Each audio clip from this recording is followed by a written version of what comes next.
Alright, hello everybody. Just winging another review here. You'll notice that the way I do mine is I don't really have a script or any talking points or any of the good stuff that a lot of the other guys do to keep them on track. I just kind of say what comes to mind.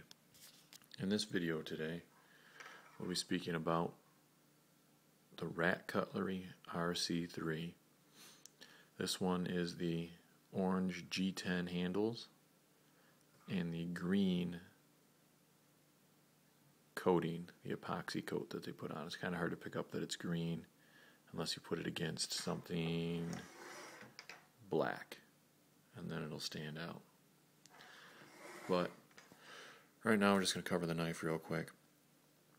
It's full tang, 3 rivets, well put together. The micarta I think fits up to the blade a little better than the G10, but I tell you the G10 for me is the way to go.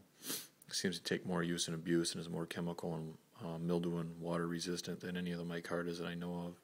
You'll see there's a bit of jimping on the spine that works very well. It's not so deep that after hours of hard work or whittling or screwing around that it hurts your hand at all. It's just decent.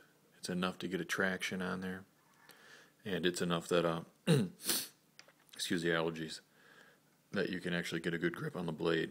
You'll notice it has a great choil cut into it for your standard hammer hold.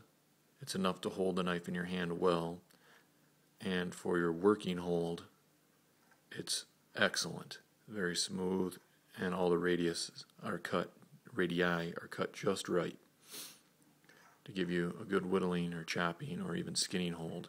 For the finer work, you'll notice that they've beveled the handle in the front on both sides. You can get up on it and get the little pinch grip and do what you need to do. I used this hunting last year and found it to be quite a nice knife. Not too much blade, not too little. And they also give you the little choil up here so you can get a little further up on it for that fine whittling work without being on the blade. The overall material, blade material sticking out past this point where the handle ends is 3.5 inches, but it's only 3 inches of cutting edge from where my finger is now. Seems to be enough blade for almost any task, but I probably should have got the RC4, which is 4.5 inches with 4 inches of cutting blade and just a touch more handle. This handle, you'll notice, for your working hold is just enough. Just enough. And if you get up on a little bit with your thumb forward, it's just right. But any less would have been unusable to me. And another 1/4 inch or 1/2 inch of handle probably would have made a world of difference on this knife.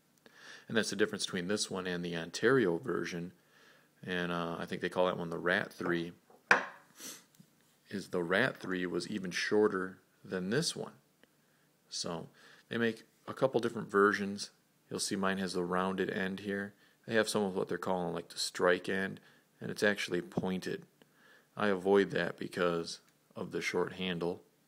I don't want that jabbing into me if I'm working on stuff, gutting the deer, doing whatever. And if I'm carrying it, I don't want that point up to jab me in the side. I'd rather have that radius corner. It just seemed to make more sense. You'll notice that they have their logo, Rat Cutlery. They put the model, RC3, and RC Knives USA, and Rowan. And I believe Rowan is the heat treating company, and the heat treat on this is just outstanding. This knife, if any of you saw my Glock versus chicken video, it was the knife that gutted out that chicken, and the gentleman who used it while gutting out that chicken was not big on the finesse. And the final work, which also prepared the meat for that meal, was this knife. He slammed this edge flat on into a porcelain sink about 60 times, as hard as you could imagine, while ripping through the meat. And that was one tough chicken. And gutting the skin and getting all the stuff off and deboning it.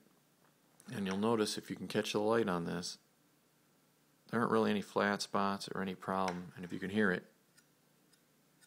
this thing is still a razor blade. They really did nice on this. Now, being carbon steel, you have to take a little bit better care of it. You'll notice a little bit of staining on mine from just throwing it back in the sheath and not oiling it. But really, it's turned out quite well. This may replace the old Elishwitz Nimravis Cub that I've been using for a deer knife for many, many years.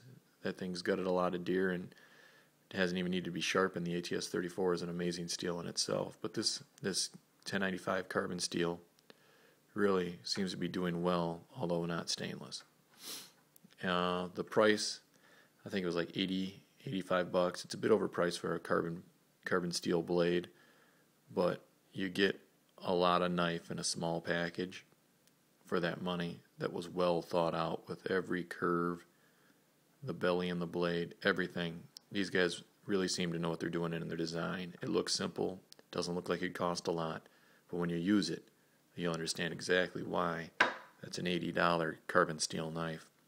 If you're thinking about getting an RC3 or RC4, I think they'd be great investments and good purchases. And if you're an outdoorsman and you don't mind having to take a little bit better care of it because it's carbon steel, I think you'll be satisfied.